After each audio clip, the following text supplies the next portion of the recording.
Karim, hi. Who are you? Hello, hello. Thank you, Dean. It's a pleasure to be here. I am a fractional CMO. I come from a background, unlike probably most CMOs. I come from a very agency strategy background. Hmm. And that gave me an opportunity to work with a lot of recognized Fortune 500 brands. And work closely with CMOs. And I sort of took that forward now, working with startups and mid-sized companies, helping them get to some sort of that world-class level that I've been exposed to. Well, thank you for being here, by the way. Nice to see you again. Um, I've got some questions. They're a bit wide ranging, but I think you might have some fun with them.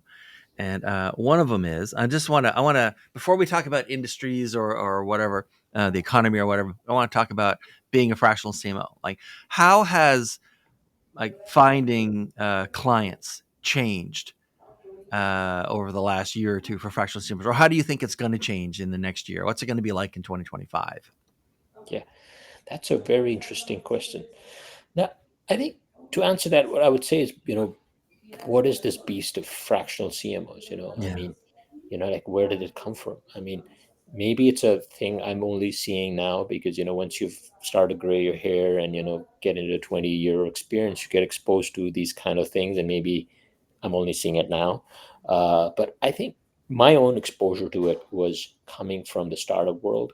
I felt like, Hmm. how, when you're doing startups, you want to have the best in class people, but you can't afford to pay them, and then you have some sort of a fractional role where, you can get that expertise and most of the time, at least in my experience, has been like you may not necessarily get paid, but you get some sort of equity and so on. So in that context, how does it how do you think it will change going forward? Yeah, finding clients. I mean, it's like a key part, right? When you're out on Yes, your own. yes. I think it gets to, I mean, I read somewhere, and when it comes to the B2B services, you know, regardless of whatever it is, fractional CMO is another kind of service that you offer, right? And has been to do with, you know, being top of mind, like when people make a Right. decision to work with a consultant, or a fractional CMO, you already got to be in their radar. It was like the whole case was really against, like paid media, like performance marketing as you have, right? Does not work in the service sector so much. Like the people who want to make a Yeah. decision already have their choices in their minds.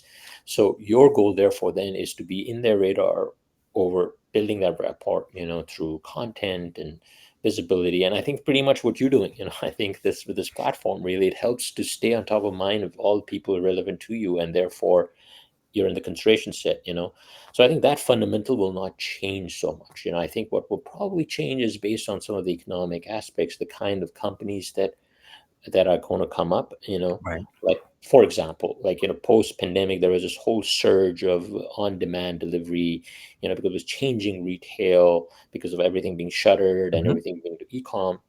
I mean, that's how I got an opportunity, end up with a on demand startup, which I would never have done, but it was that dynamic. So I think similarly as things evolve, today it's been all about AI. So if you're sort of already got a head start in AI, then maybe that's where it will be.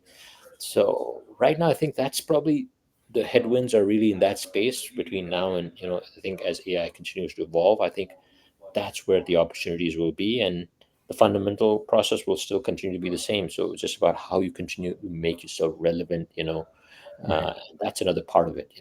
I can tell you, uh, a year ago, if you went to LinkedIn and just searched for the phrase in quotes fractional CMO, there were about 1,800 fractional CMOs in all of LinkedIn worldwide. And I checked today, and it's reached 7,000 in a year.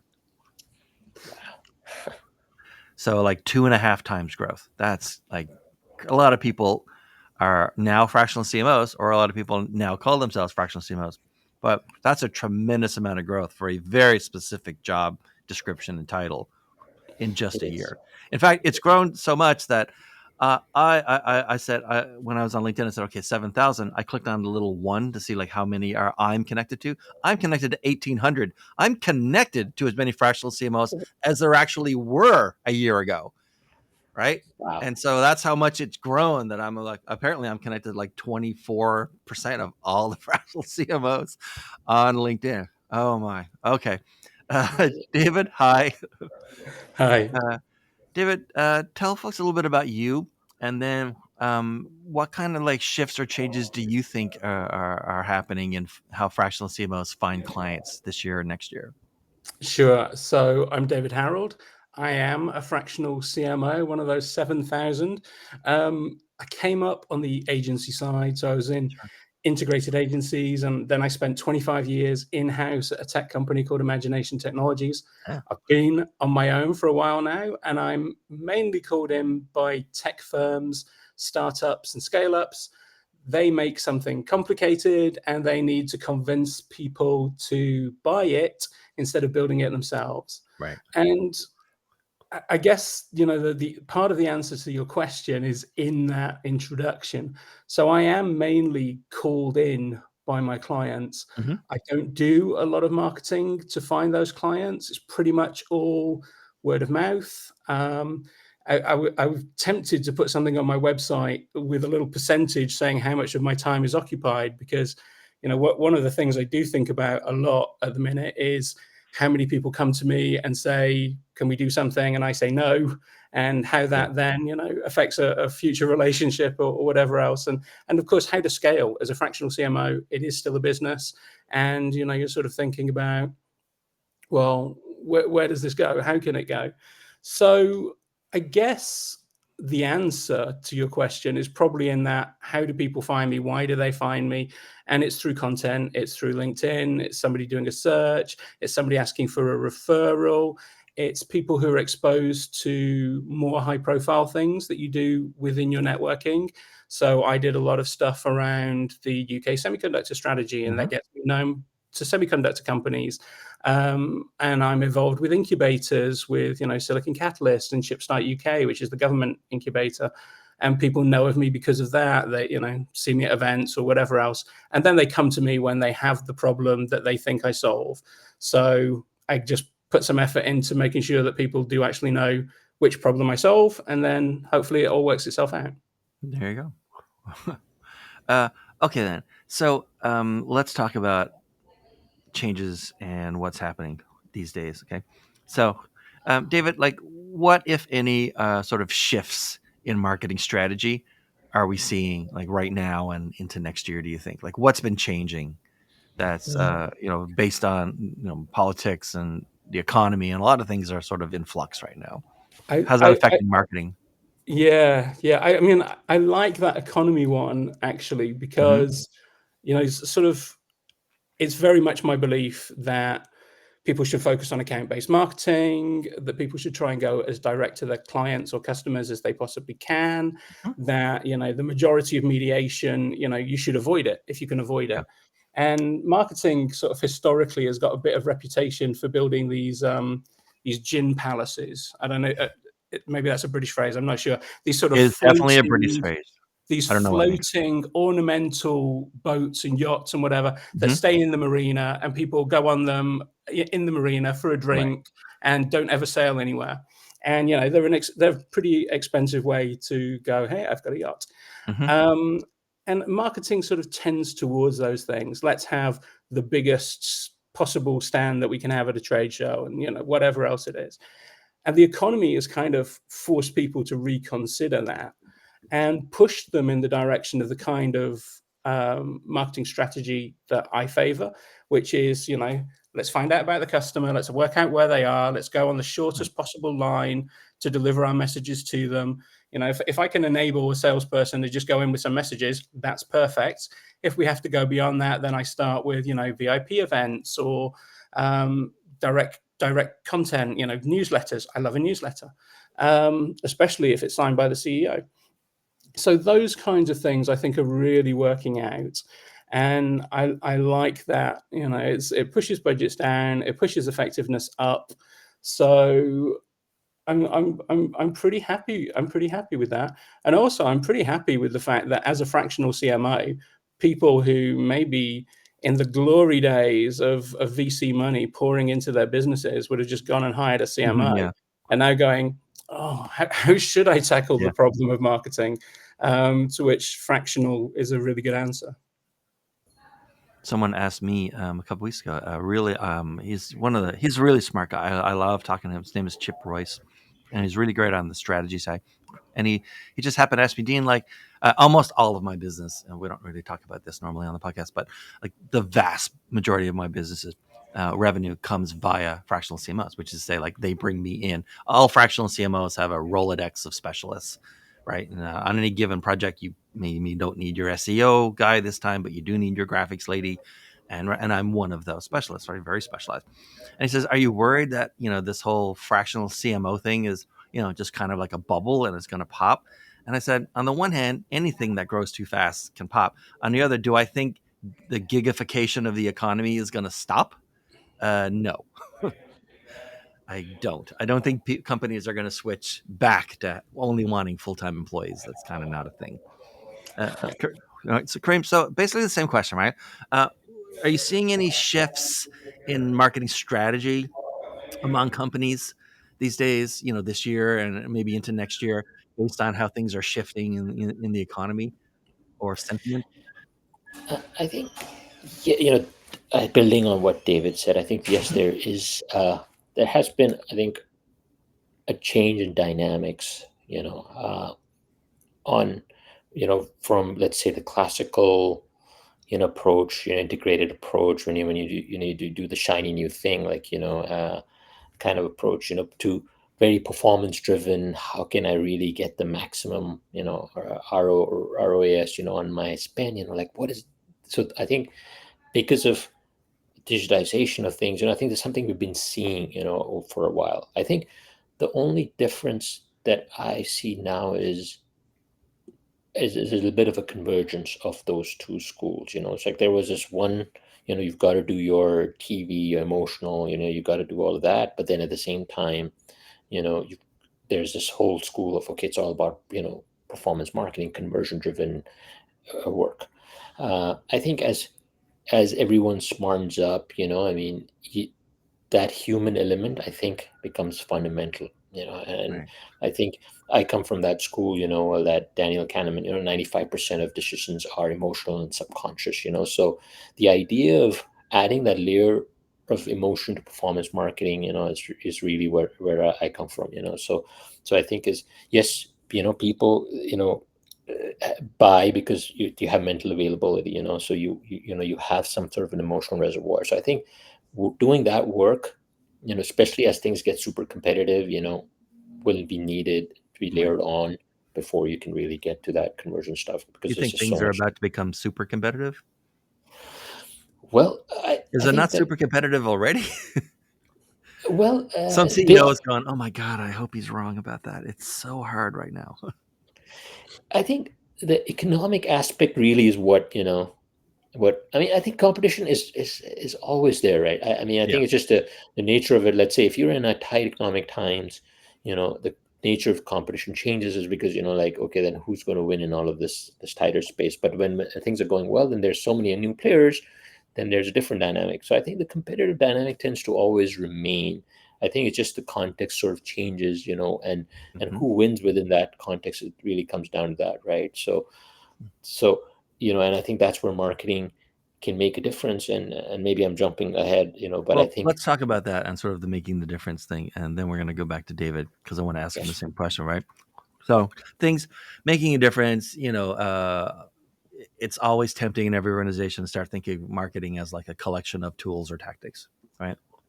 And this is not a question about strategy; it's a little different than that. Things come into favor and things fall out of favor. Like, what do you think right now?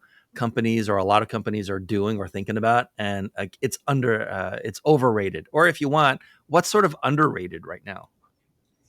If you're yeah, listening to this podcast, it's like, oh, that's like, oh yeah, a lot of people haven't thought about that or haven't done that in a while. I might want to go back to that. Like, what's sort of underrated or overrated?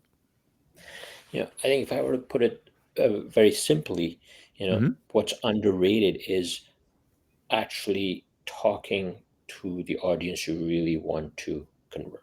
in this very digitized, numbers driven game, you tend to really forget about, the fundamentals. So we have so much data about our consumers, we know so much about their usage and everything, but do you really know the people behind the brand? And I think, and what that means is that translates into is research. So outside of, let's say, I work with, let's say, the Nestle's and the PepsiCos of the world still, and then I see that some of those best practices in marketing, like if you take the fractional CMO, the best marketers in the world, right? I mean, what are they doing, right? I mean, fractional is because you work with Mm-hmm. smaller companies, but if you really look at what the big guys are doing, I think that's something they've really perfected. Some of the tools I'm seeing now in terms of how you do research, yes, it was the focus group before, and whatnot, but now there are these call boards, there are these communities you create, which you engage with your audiences over 3 days. And I've read some of the stuff from, Nestle in Europe, and it's just phenomenal, the depth of understanding that you get and the kind of effort put into that, and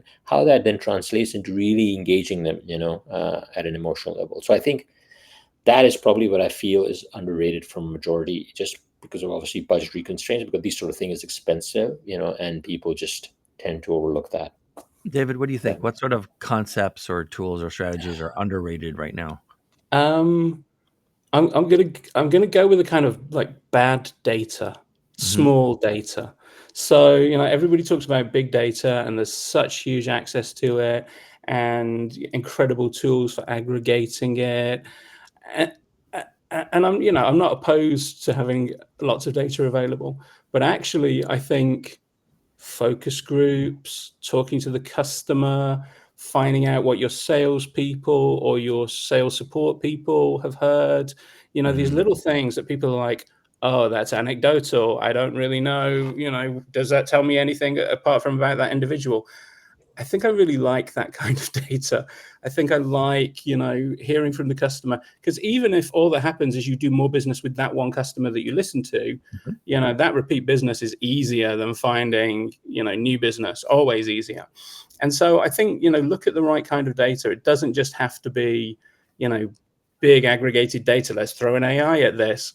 I think actually just, sort of, oh, when I went to visit the customer, I heard that data should rise to the top much easier than it does. So, I mean, so I want to follow up on that then. So, what sort of, you're seeing now, what kind of like common mistakes are you seeing companies are making around their marketing and market strategy? Like, what do you like? You're talking to people, it's like, oh man, like, why would they try that? Why would they even? Why? Um, I think so I work with a number of startups, Mm-hmm. and I work with sort of small to medium enterprises. I mean, some of them are listed, but they're not household name kind of companies. And I think what I find is that people kind of they read things, they get this sense that there's a lot of marketing that you must do. I must do advertising, or Right. whatever it is. I I have don't to know. do digital. I have to do I social. have I have to. I have to do all these things. But no, the only thing you have to do is the most effective thing to fill Mm-hmm. up your business to the point where actually you don't need to do any more marketing right now, because um, and I think people miss that. They miss the fact that marketing should be simple. Marketing strategy should be simple. Your business strategy is there to define everything that your business does. Your marketing strategy really should just come in and go, okay, how do I create conversion?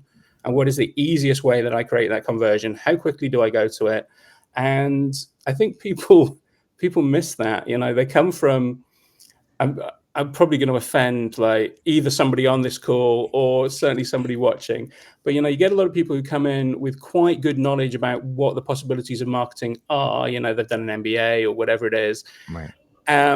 But actually, they haven't suffered through those years of being on the coalface and your budget being reduced, and oh no, it's 2008, I have no money. Those types of situations which really sort of push you down to what is going to work.